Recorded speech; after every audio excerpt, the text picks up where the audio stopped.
المدارس الإسلامية ما كانت عندهم. وأنا أقول في الهند دولة ما هي دولة إسلامية، المسلمون في الأقلية وفي الأكثرية الهندوس، ولكن أسلافنا قبل قرن ونصف بل أكثر من ذلك أسسوا جامعة واحدة باسم دار العلوم ديوبند سنة 1866.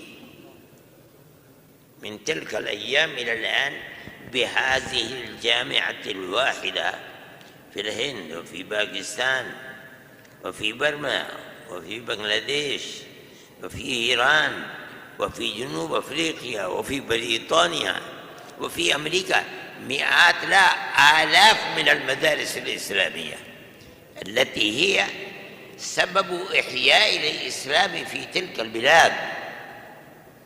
ولذلك أنا أقول بصراحة أن الناس الذين يعارضون الإسلام ويخالفون الإسلام لا يعارضون مثل ما يعارضون المدارس الإسلامية.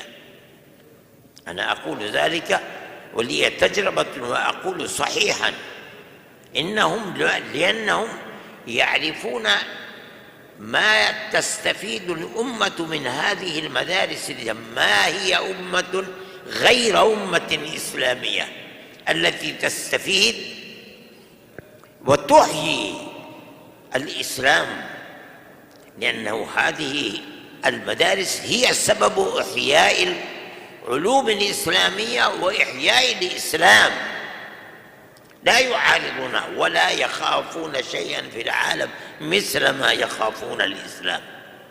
أنا أقول ذلك وأنا صادق وعندي تجربة.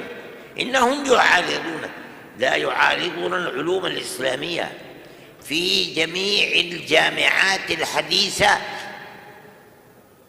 يقرأ فيها الإسلام، يعلم فيها الإسلام كموضوع كدين من الأديان، ولكنهم لا يخالفون ذلك، يخالفون المدارس الإسلامية فقط، لأن تعليم الإسلام في بيئة إسلامية هذا هو الشيء الوحيد الذي يسبب تقوية الإسلام.